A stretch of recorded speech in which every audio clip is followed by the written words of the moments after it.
Bonjour, je m'appelle Adèle et je viens vous présenter ma plaidoirie qui s'intitule « L'égalité proclamée, l'insécurité imposée ». Vous savez ce qui est drôle ? Ma mère m'a dit un jour « Quand tu sors, regarde toujours derrière toi ». J'ai 17 ans et encore aujourd'hui, je ne sais pas si c'était pour me protéger ou pour me préparer une vie de vigilance. Je devrais marcher seule dans la rue, respirer, prendre le bus, aller au cinéma, sans calculer chaque pas, sans peur et sans stratégie. Mon frère, lui, traverse la ville sans crainte, s'habille comme il le veut, rit comme il le veut, marche comme il le veut. Moi, chaque sortie devient un plan de bataille, chaque rue un piège, chaque regard un juge. Qui m'accompagne ? Quel chemin choisir ? Le bus est-il sûr ? La rue éclairée, mon téléphone chargé ? Et si je me trompe ? Si je suis suivie ?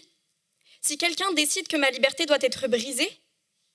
Et vous appelez ça normal ? Juste ? Légal ou encore acceptable ? La loi promet liberté, égalité, sécurité. La réalité, peur, calcul, invisibilité. John Locke disait « Là où il n'y a pas de loi, il n'y a pas de liberté ». Mais que vaut la loi quand elle ne protège ni ma vie, ni celle de millions de filles, quand elle ne sert qu'à promettre ? Le droit fondamental à la liberté et à la sécurité reste théorique pour des milliers de jeunes filles dès l'adolescence. Chaque geste calculé, chaque itinéraire choisi, chaque sourire contrôlé montre que la liberté promise existe sur le papier, mais rarement dans la réalité. Nommons l'injustice. La liberté dépend du sexe et pas des droits inscrits. Certains me diront « Mais aujourd'hui, les femmes sont protégées, les lois existent et les choses ont changé. » Oui, les lois existent. Oui, des progrès ont été faits. Mais une loi qui existe sans être pleinement appliquée, une loi qui protège après mais pas avant, une loi qui punit mais ne prévient pas, ce n'est pas une protection, mais c'est une illusion de sécurité. Car la vraie question n'est pas « la loi existe-t-elle ?» mais permet-elle réellement de vivre librement ? À 17 ans, je devrais courir, rire, tomber amoureuse, m'énerver pour un rien. Je devrais m'ennuyer en traversant des rues inconnues, parler fort, marcher seule, écouter de la musique ou encore danser sous la pluie. Mais à 17 ans, je suis vigilance. À 17 ans, je suis calcul. À 17 ans, je suis peur et défi constant. Rimbaud a écrit « On n'est pas sérieux quand on a 17 ans ». Oui, mais Rimbaud était un homme. Si Rimbaud avait été une femme, s'il avait eu peur à chaque regard, à chaque pas, à chaque rue, qu'aurait-il écrit ? On n'est pas libre quand on a 17 ans. On ne devrait pas transformer chaque instant de vie en une stratégie pour survivre et on ne devrait pas faire de la vie quotidienne un champ de bataille simplement parce qu'on est né fille, alors qu'on ne l'a pas choisi et qu'on n'a jamais signé ce style. Vous allez me dire que c'est la loi du hasard ? Oui, peut-être. Mais ce hasard est hostile. Je n'ai pas choisi de naître dans un sexe jugé inférieur et je n'ai pas choisi de craindre pour ma sécurité à chaque détour. Le droit existe, il est censé me protéger, mais il est ignoré. Article 1 de la Déclaration universelle des droits de l'homme. Tous les êtres humains naissent libres et égaux, en dignité et en droit. Article 3 de la Déclaration universelle des droits de l'homme. Tout individu a droit à la vie, à la liberté et à la sûreté de sa personne. Ces deux droits venus du même endroit et défendant la même cause à deux n'arrivent toujours pas à me protéger dans la rue. Mes sorties ressemblent à une partie de Mario Kart version réalité, je cours, j'esquive les pièges. Mais la seule différence, c'est que je n'ai jamais choisi d'être la joueuse. Mon frère et moi, nous ne vivons pas cette liberté de la même façon.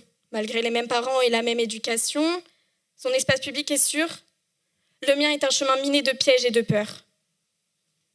Article 6. Charte européenne des droits fondamentaux. Toute personne a droit à son intégrité physique et mentale. Chaque regard déplacé, chaque geste envahissant peut violer ce droit. Mais la loi, elle, n'intervient malheureusement lorsque le pire est déjà là. Mon frère rentre tard, traverse la ville seul, s'habille comme il le veut. Rien. Moi, je m'adapte, je calcule, je cache, je fais semblant, je protège, je simule des appels, je détourne mon chemin et je choisis mes bus. Mais parlerais-tu ainsi à ta mère ? à ta sœur ou à ta fille. Lui dire de parler moins fort qu'un garçon, se soumettre à leurs idées, dire oui lorsque c'est non, comprendre oui quand c'est un non. Car chaque année, selon des études du ministère de l'Intérieur et de l'INSEE, près de 80% des femmes déclarent avoir déjà subi du harcèlement dans la rue. Une femme sur 3 a déjà ressenti de la peur dans l'espace public au point de modifier son trajet. Et seule une minorité de ces faits sont réellement signalés. Et je vous vois venir, vous allez encore une fois me dire que c'est de notre faute si on ne signale rien. Mais ce silence n'est pas un hasard. Ce silence n'est pas un choix et c'est souvent le résultat d'un manque de confiance. Un manque d'écoute et parfois même un manque de justice. Ces chiffres ne sont pas une opinion, mais bien une réalité. Une femme sur 2 est harcelée dans la rue et une femme sur 5 subit une agression sexuelle avant 25 ans. Et que dit la société ? Soyez prudente. Comme si la prudence pouvait remplacer la justice et comme si la peur devait devenir normale. Mais imaginez, je rentre du lycée, seule, à 18h30.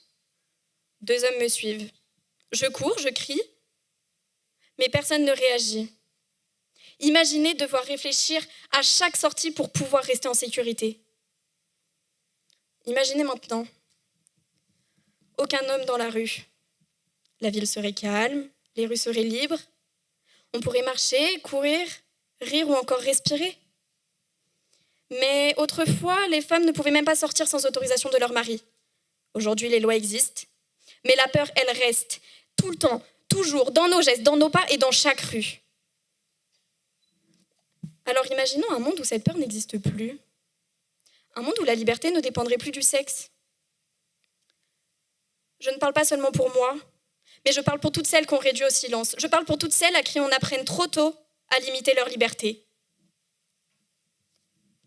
Nous ne demandons pas un privilège, mais nous demandons que le droit devienne réalité, liberté, sécurité et dignité.